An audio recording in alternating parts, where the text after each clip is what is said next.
السلام عليكم ورحمة الله وبركاته. مستمعون الكرام، أهلا بكم ومرحبا بكم باستماعكم.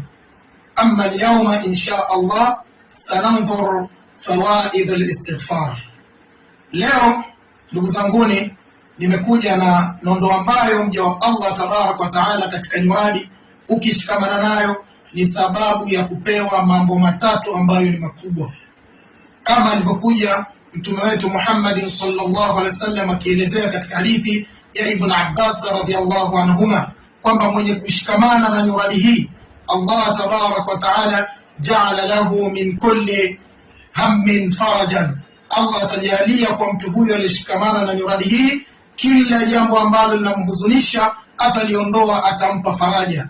Wa min kulli dhiqin makhrajan, Allah tabarak wa taala kwa nyuradi hii ambayo leo tutakayoisomesha, Allah tabarak wa taala atajalia kila mwenye dhiki, atamuonesha njia ya dhiki yake. Maradhi ulionayo Allah tabarak wa taala atayaondoa kwa nyuradi hii ambayo wewe unaona ni maradhi sugu, hayawezi kuondoka, lakini kwa nyuradi hii Allah ataiondosha. Lakini katika nyuradi hii faida ya tatu, Allah tabarak wa taala warazaqahu min haythu la yahtasib, mwenye kushikamana na nyuradi hii ambayo tutaisomesha leo, Allah tabarak wa taala atampa riziki ambayo ni nyepesi kwa njia ambayo hajataraji, kulingana na hadithi hii ya Ibn Abbas radhiyallahu anhuma, ala wahiya al-istighfar.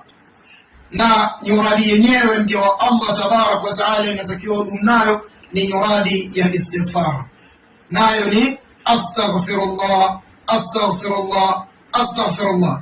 Ni nyuradi na kalima ambayo ni nyepesi kutamkwa, lakini mbele ya Allah tabarak wa taala ina mambo mazito matatu.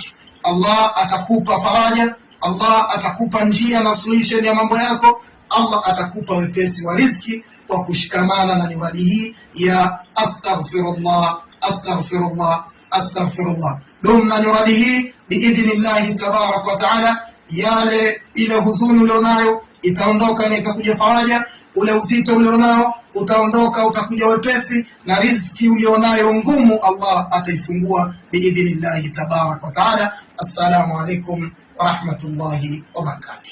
Assalamu alaikum wa rahmatullahi wa barakatuh. مستمعون الكرام، أهلا بكم ومرحبا بكم باستماعكم.